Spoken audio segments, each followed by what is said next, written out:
Only a few more days here left in the month of July, and Duke basketball continues moving forward. They released more practice footage for us to take a look at. Coach K was back in the building talking to the team and a whole lot more. We're discussing all of that on today's episode of Locked On Blue Devils. Hi, everybody. Dick Vitale. Hey, make sure you listen, man, to Locked On Blue Devils with J.J. Jackson. He's awesome, baby. You are Locked On Blue Devils, your daily podcast on the Duke Blue Devils, part of the Locked On Podcast Network, your team every day.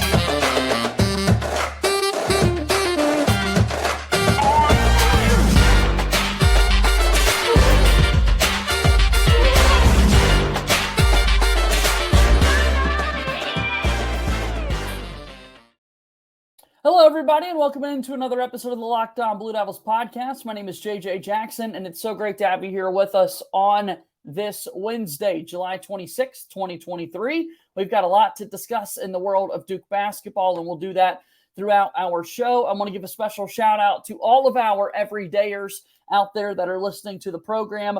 Your participation with this show, watching it or listening to it on the podcast platform means the absolute most and best to me. We're at the end of July, which means coming August, we'll go back to 5 shows a week. We'll leave the 3-show-a-week format. So daily episodes of Locked On Blue Devils are on the horizon, and we're excited for it. We'll have fall camp starting up for the Duke football team. We've got Mike Elko at ACC Media Day. And, of course, we're getting closer to the second season of Jon Scheyer being the head coach for Duke men's basketball. A new assistant coach needs to join the staff and a whole lot more. So a lot to take away and a lot to watch and listen to here on Locked On Blue Devils. If you haven't done so already, please be sure to follow and subscribe to this podcast for free wherever you get your podcasts. Also, again, hit subscribe on YouTube. Follow us on Twitter at LO_Blue Devils. I'm on Twitter at _JJ_Jackson_. Without further ado, joining me on today's show, a very good friend, my buddy Kevin Connelly, who is the site expert for Ball Durham, who joins us on the program today. Kevin, I hope all is well. And as we've been talking, the month of July is coming to a close, which means fall sports, and then we're so much closer to Duke basketball as well.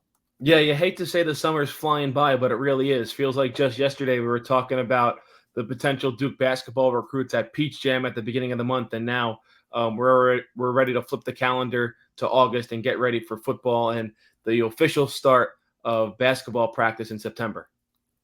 A lot of big things coming for Duke football this upcoming season. We mentioned Mike Elko being at the podium for ACC kickoff there in Charlotte. Riley Leonard was there. Many, many, many more eyeballs were on the Duke quarterback as he's coming back for another season. I know that you and I don't dive into Duke football as much, Kevin, but man, you take a look or you check the pulse of this Duke football program, it is a 180, an entire different direction than they were a season ago going into year one of the Mike Elko era, because you just didn't know what to expect. And now the Duke team has got some momentum, and people are like, wait a minute now, the Blue Devils might have something special going here.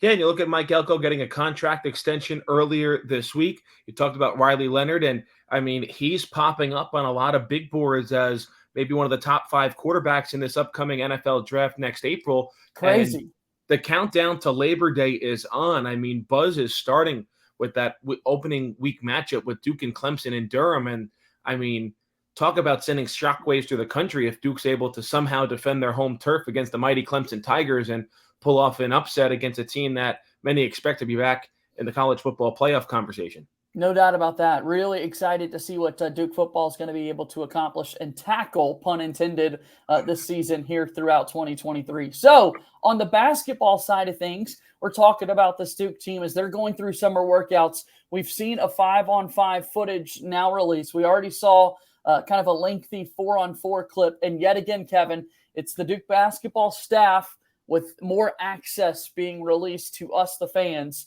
to be able to kind of dissect and break down what we're able to see.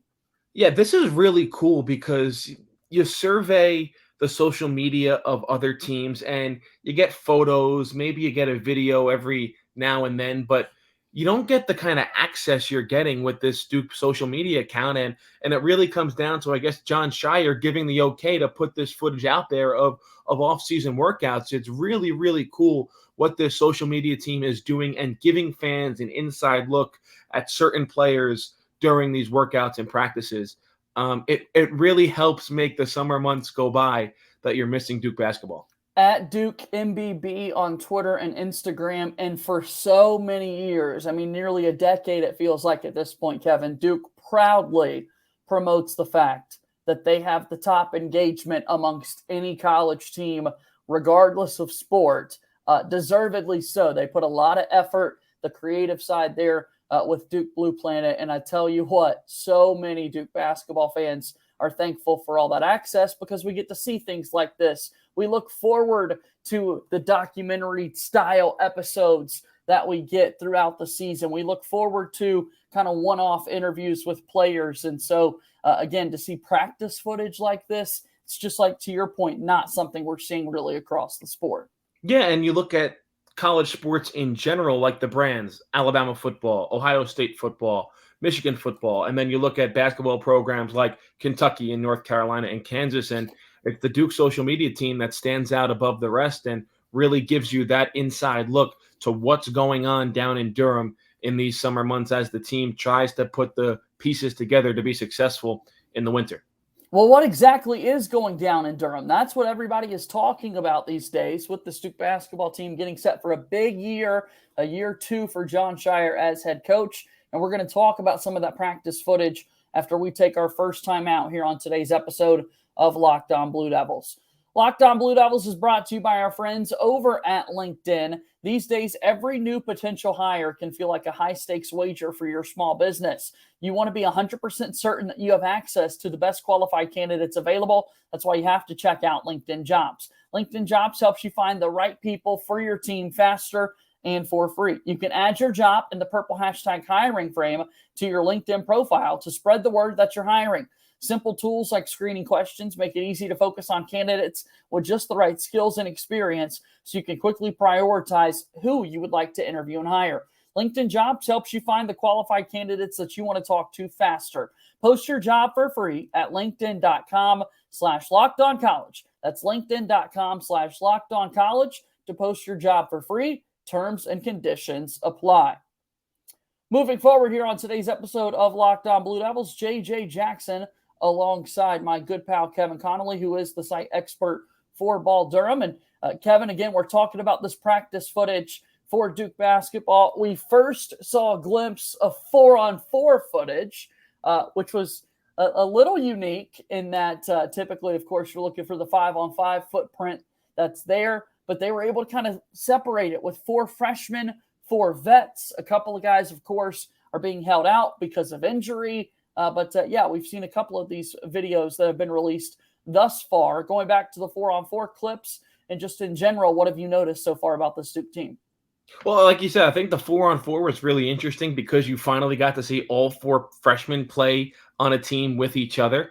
5-on-5, it's been great to see because you're seeing Jeremy Roach and Mark Mitchell, obviously Tyrese Proctor out there as well. Kyle Filipowski still on the shelf, not cleared for 5-on-5 contact yet due to that double hip surgery he underwent in April. But the guards continue to stand out for me. You add Jeremy Roach in there, who didn't play in the 4-on-4. We talked about how good Tyrese Proctor and Caleb Foster and Jared McCain were in that 4-on-4 footage. It just really is incredible how deep this team is going to be at the guard position. I still have some questions as to how they're going to kind of manage the minutes up front and be formidable on that front line, because obviously losing Derek Lively is a big loss. And in these scrimmages, you're not really getting that full sense of what they're going to be in the front court because their best front court player and Kyle Filipowski is missing. He's not there because of injury. But I think it's going to be a huge year for Mark Mitchell. I think he's going to be that small ball type 4 where he's going to play on the wing. He's going to be able to space the floor. And you hear a lot about spacing, right? And you see in all these videos and interviews and everything, everyone's saying how much more space the floor is going to be offensively for Duke. And that's because of these guards and how they can shoot the ball. You add TJ Power in there as well, who's a bigger type wing who seems like he can really shoot it. It's going to be really interesting. A lot of people complained last year about how Jon Scheyer didn't manipulate the offense as well or orchestrate the offense as well in terms of the spacing. It felt like the ball stuck a lot. There wasn't a lot of movement. Doesn't feel like that's going to be the case this year based on these videos. All right, so let's take a look at some of this and continue to break it down and what we've been talking about throughout the summer. And these are the same conversations that we will likely continue to have leading up to the season before we see Duke in action to open up the year on November 6th. We spend a lot of time with these 4 freshmen. And to your point, I hadn't really thought about that, but we haven't seen all 4 of them playing together on the same team. In McDonald's All-American type settings, 1, they weren't always all there, or 2, they were divided up into separate teams. Now we're getting to see that in this footage. We've also spent a lot of time since the end of this prior season, Kevin, talking about the sophomores returning in Proctor, Mitchell, and Filipowski, and then the 4th-year player, the senior, and Jeremy Roach. Who we're not talking about as much are 2 guys that are returning that have had more time out on the floor throughout their Duke careers, and that is Ryan Young and then Jalen Blakes, who was recently featured on the Brotherhood podcast that, of course, Ryan Young hosts and features. We've spent more time talking about Jaden Shute and Christian Reeves, in a sense, and what they could bring to the table than we have the likes of Ryan Young and Jalen Blakes. So let's talk about those 2 guys in particular. And let me first ask you this, what everyone in the Duke basketball world is asking themselves, Kevin. Are we going to see this outside jump shot that Ryan Young is displaying in all of this, not only in 4-on-4 and 5-on-5? We are seeing so many 3-pointers made and attempted by Ryan Young in these scrimmage settings. Listen, I know it's 5-on-5, 4-on-4, whatever. I know they're going full speed. Obviously, full speed is not the same thing as game speed. You just ratchet it up a little bit. I'm not calling myself a hater yet or a doubter yet, but it's a lot different taking and making those 3-pointers in a jam-packed gym with people yelling and screaming and people and defenders really up in your grill than making them in practice inside the practice facility down there in Durham. So certainly a great sign that you want to see him attempting and making those 3-pointers, but I'm going to have to see it in live game action to really, really believe it. With that being said, we talk about Ryan Young, and we mentioned that he possibly could be a captain for the Duke team. He's been such a joy to listen to on the Brotherhood podcast, and just a really, really smart guy out there who does a great job closer to the bucket, finishing around the rim.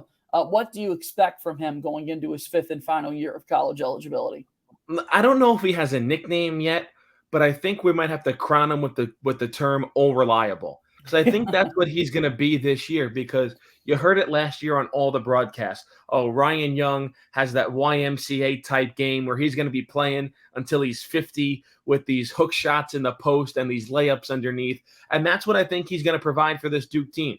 Now, do I think his role might have to be increased with the absence of Derek Lively this year? Yeah, I do, because I don't know how much Kyle Filipowski can single-handedly handle being in that center position for 30 minutes a game. I don't know if he can do that. So I think Ryan Young might have to see an elevated role, and I think he's going to have to be really big on the defensive glass, offensive too, I guess on the glass in general, I should say, trying to box out and trying to give Duke that rebounding advantage that they dominated last year. More on the offensive game of Ryan Young, because again, it's a lot of hook shots. It's a lot of lay-ins right at the rim. It was a singular dunk this past year in the ACC tournament against Pitt. He did not attempt a single 3-point shot for Duke a season ago. And in his career as a college basketball player at the Division I level, Ryan Young has made 5 3-pointers on 29 attempts, 17.2% from the outside. Interestingly enough, in his career at Northwestern, again, 5 for 29 shooting from the outside, 21 of those 29 attempts came in his freshman season. So I know he played for a pretty bad Northwestern team. Shout out to Chris Collins leading the way with that program. But he came into the college game with much more of a focus shooting from the outside. Again, 21 attempts in his true freshman season. You have to wonder if he's trying to think about his game and how he can develop it more to the next level, which is why we're seeing more of these takes. We could be talking about all of this, and it turns into absolutely nothing during the season, Kevin, but I do think it's worth discussing.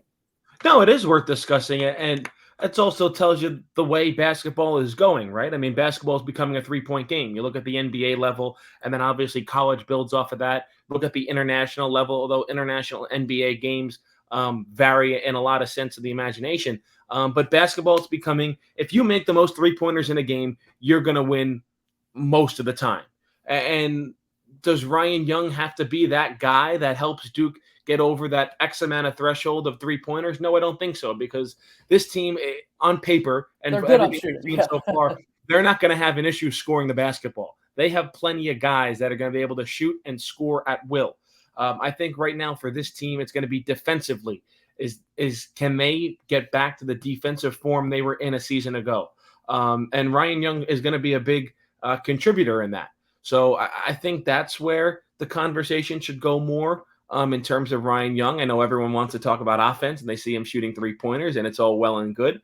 But yeah, I think for him, if he's going to take those, that's great. He has to make some of them, unlike his numbers have shown so far this year. But again, he's going to be a really reliable piece for this Duke team going forward. Another one of another one of the returning players for Duke this upcoming season is someone from your neck of the woods, Kevin, up there in the New Jersey, New York area, and Jalen Blakes, who gets ready to take on his third season playing for Duke basketball. Jay Boogie, Jay Blakes, we see all his nicknames out there, as Ryan Young joked with him on the podcast. What are we expecting from Jalen Blakes as he gets set for a junior season? Because the backcourt has really gotten busier. Yeah, playing time is going to be tough to come by in this backcourt. And you look at a Jalen Blakes, and the first name that comes to mind, at least my mind, is Jordan Goldwire. Like, he's going to be a Jordan Goldwire type player, limited offensive game. He has the offensive game if he needs it. We had that week span this past season where he was Duke's best offensive player when they were really struggling there for a while. But I mean, he's a tough, shorter, built, defensive-minded guard that should be able to lock up the other teams, one of the opposing team's guards. Now, is he going to be able to get on the court?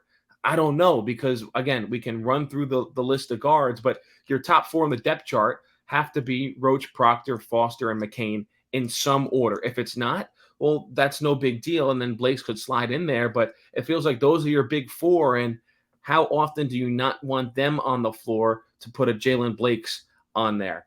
I think this could be a year. Obviously, I don't know all the academics, but for Jalen Blakes, where might be best for him to graduate and then transfer following this season. I think he would still have 2 more years of eligibility remaining.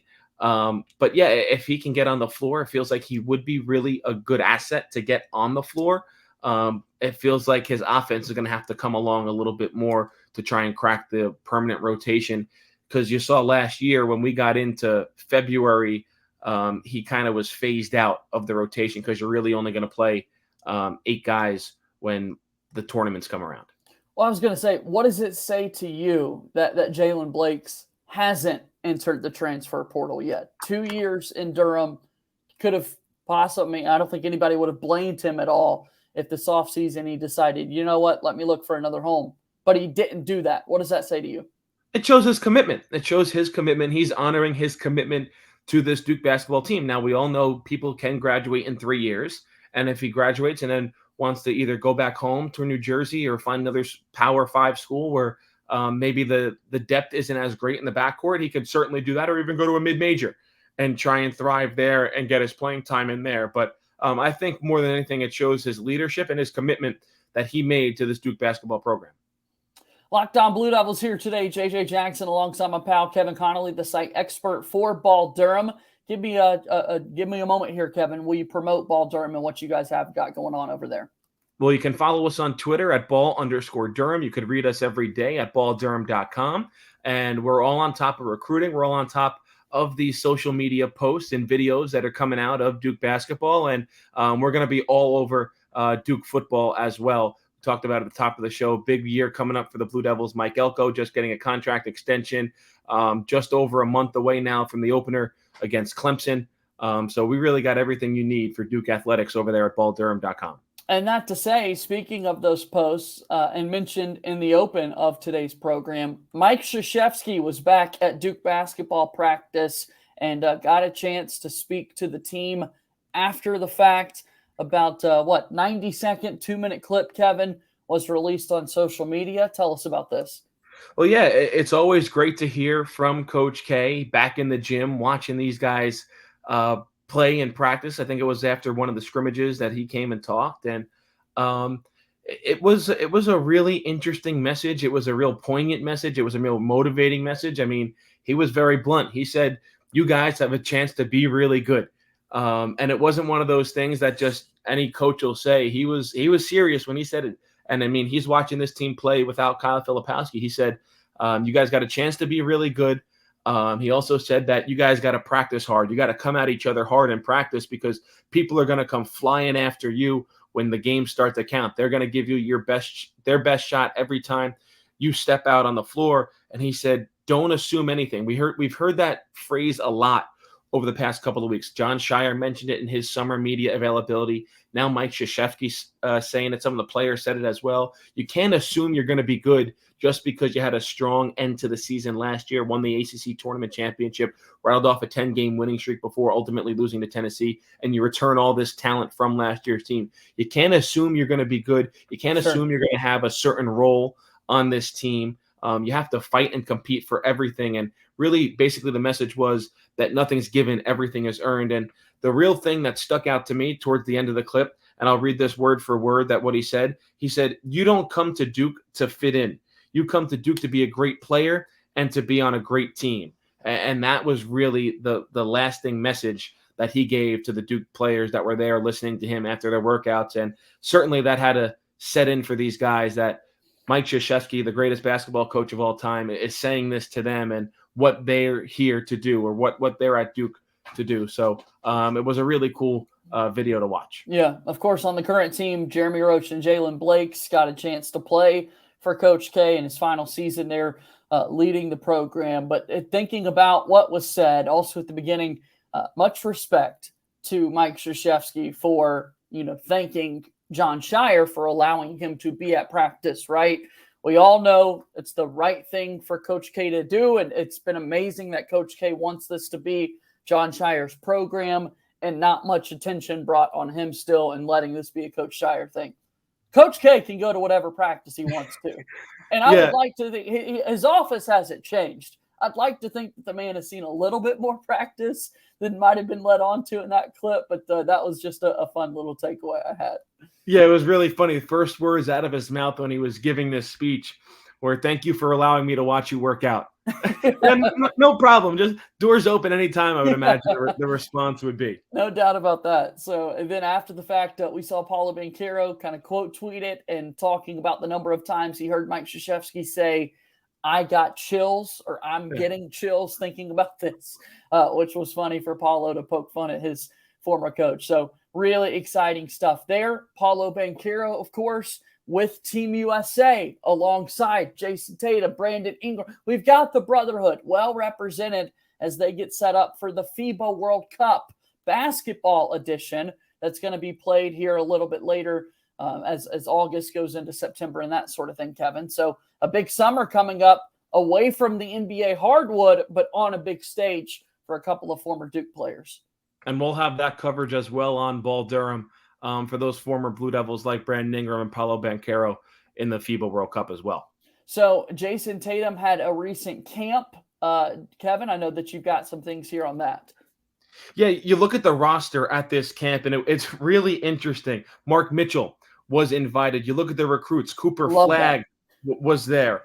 Caleb Foster was there. Isaiah Evans, a Duke commit there. VJ Edgecombe, someone who Duke just offered, was there as well. So almost feels like Jason Tatum. I know he's got his schedule a little bit busy, but maybe down the road, if John Shire pulls off one of a Mike Krzyzewski-like run as the head coach of Duke, maybe Jason Tatum, once his playing days are over, could come down and recruit, because certainly with his Jordan Brand camp, he's certainly got the Blue Devils and the potential future Blue Devils in his sights, getting the invite down there as well. Dude, I love that. And I want Tatum to continue to, he could have been in their ear potentially talking about the hopes for them to go and play for Duke, a couple of commits, a couple of guys already on the team.